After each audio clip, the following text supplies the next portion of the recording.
running back, backup in college, gets drafted in the 4th round. Frankly, normally he's not going to get a ton of attention, but then the Bears scout, their area scout, John City, said about Roschon Johnson that he had an it factor who could be a pillar of the Bears organization. And we were like, damn, we need to learn more about this guy. Why can Roschon Johnson be a pillar of the Bears organization for years to come? To be honest with you, man, I didn't having a chance to coach some really good running backs. And, you know what I mean, Jeff Wilson, who's going on his 6th year, and Bijan and Haugh. None of them, Roschon is different from all of them. He's the boy dog. And when I say that, I mean like he's old school. Like he is going to be a gym rat.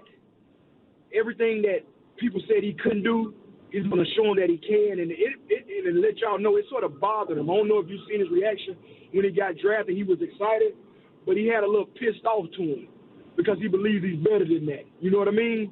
And so, like, Roe has everything that you want in a football player. No matter how good Bijan was, Roschon was the leader of our running back room. Is he right? Is he better than where he was drafted?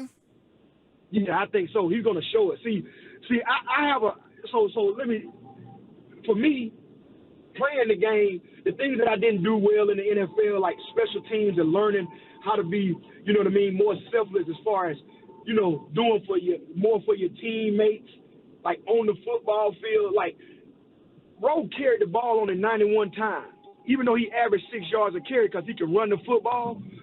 A lot of those times we was in 20 personnel, he was blocking for Bijan, or he was catching the ball. Like, he was doing all the little stuff.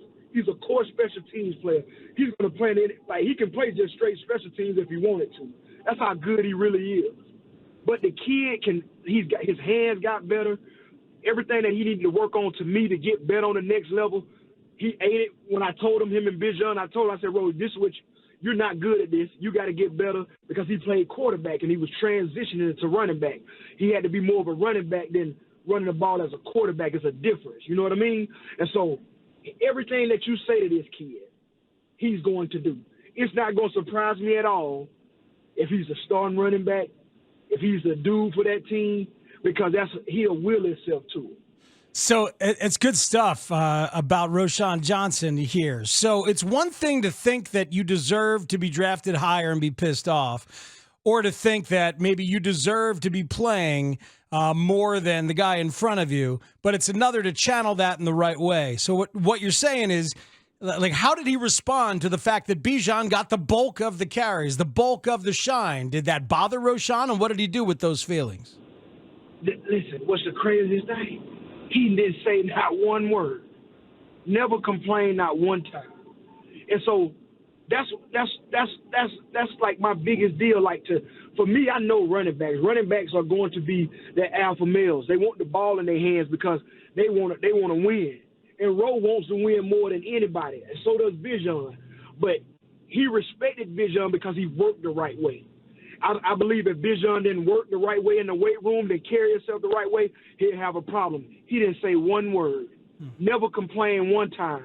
But every time that I needed him to go in, every time I needed him on the third down on protection, I needed him to make a block, he was fired to make blocks. And like when I show video of my teach tape, I'm showing Rowe, and people go crazy because they see how much of an animal he was away from the football. And that's one of the special things about him. He was the best football player I've ever coached away from the football. And that says a lot if you're a running back. That's very interesting. Who does he remind you of? Do you have a comp? You've been around the game for so long. Fred Jackson for the Buffalo Bills. Oh, hell yeah. He's Fred Jackson, but he's Fred Jackson, and he's probably faster. Fred Jackson, I remember he finished runs, right? He ran angry. Angry, heck of a football player, a leader of the organization, a pillar for the organization, a great dude in the community. He's not going to talk too much because Rowe is a leader, but he just don't talk the talk. Like, he's more of a quiet, sort of reserved type of dude. But if he has to talk, but when he step on the football field and it's competition and it's being physical, he's the one you're going to look at and be like, oh, my goodness, look at this cat right here. I love him, man. I love him. I got a lot of respect for him as a coach. You know what I mean? I just got a lot of respect for him because he did things that I didn't do as a player, which I know if I had that, it would have been even better. So he's giving me more reason to teach these younger cats when they come out of high school of what we're looking for, the type of players we want. So that's really interesting for Tashard Choice, who played for 3 different teams in the NFL, to now have running backs. And so you don't mind thinking of a comp. It's right there for you. What's your comp for Bijan Robinson from all the running backs that you have seen, Tashard? So, see, Bijan is so I've been around a lot of running backs, and that, like, the thing that makes Bijan different than all those cats, and I told all the scouts, the GMs, is when you are a running back and you can go full speed, but you drop your weight and you still have power, but you're very low to the ground and you're hard to tackle, that's what gives him that edge. You can't bring him down. And he hasn't, like, we didn't run Bijan into the ground.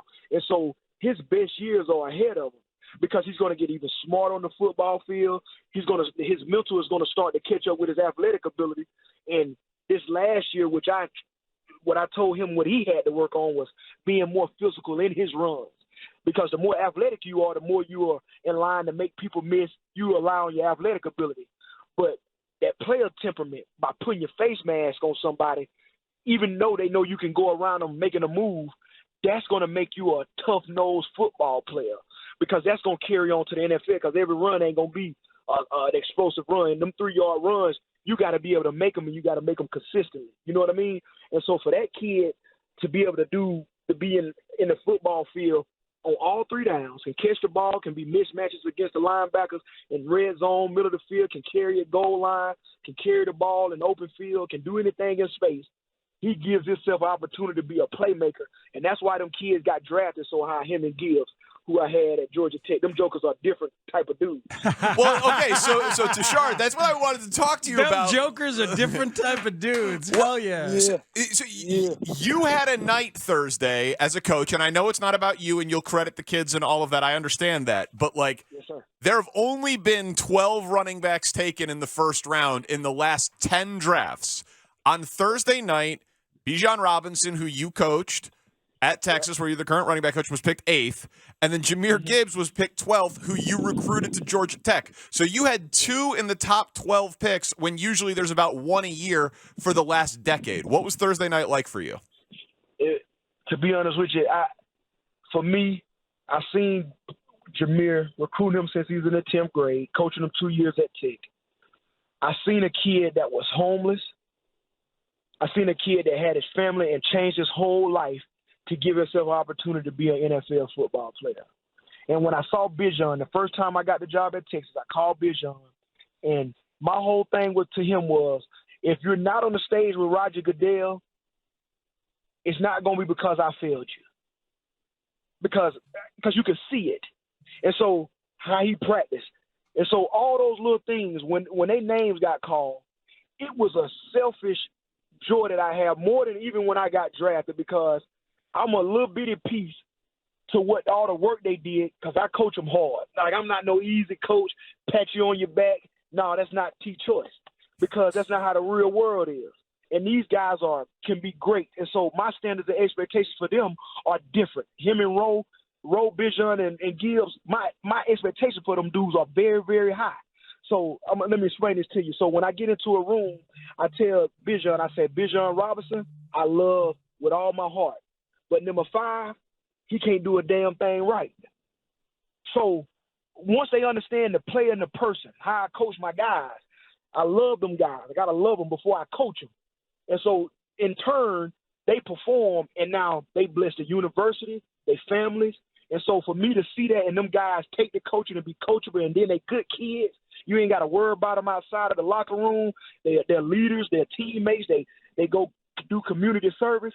Like, for me, it's truly a blessing for me to be a part of it. I'm being honest with you. Yeah, you've matured. You are feeling the joy as an older man and helping these guys do some things you wish you had done. What are things that you didn't do on the football field that you're teaching these running backs to do on the football fields, like the new Bear, Roschon Johnson? Well, so with those guys, like I had some really good running back coaches. My running back coach that I had, he's at the Minnesota Vikings. His name is Curtis Markins. He was my running back coach at Georgia Tech and at the Buffalo Bills under Coach Gailey, and then I had Coach Pete.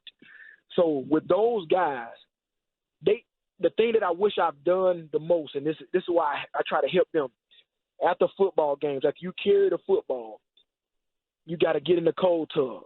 You got to recover. You can't go home. You can't go be with your family right after the game. You got to spend an hour in recovery right after the game before you even go home. Then every day you practice, you got to recover. You got to do all the little things, finishing your runs. Every single run, we got to finish to the end zone. We got to finish past the last defender.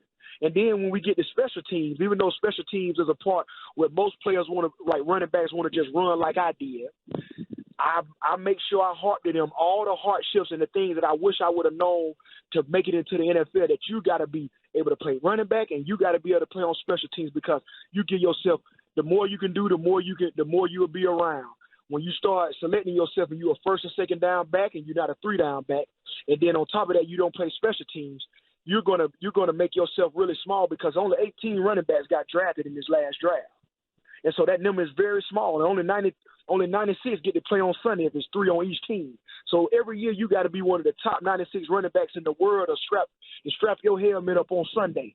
So when I'm telling these guys this in college, they get a grasp that, okay, I'm competing against guys in the NFL who have families. I'm competing against all the college guys that I'm going against, and the high school guys that want to come up and take my spot. And so that competition that never want to ease into anything, I think that's what I try to give my players, that, you know what I mean, that I wish I had all the time, constantly, just somebody telling me that, like, you can't ease up on anything. Tashard Choice, running back coach at Texas, Coach Roschon Johnson, the Bears' 4th-round pick. You know, Tashard, we've really enjoyed this. One of our favorite people to talk to, we have him in here every week, Dave Wannstedt, Chicago legend. He was the defensive coordinator. You guys crossed paths briefly in Buffalo. Any memories of your time with Coach Wannstedt at the time? Love Coach Wannstedt. He the coolest out there. He the coolest can be.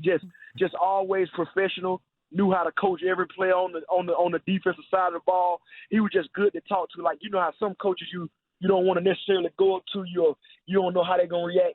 Coach was always cool, friendly to everybody, but he coached hard, and he always had a plan.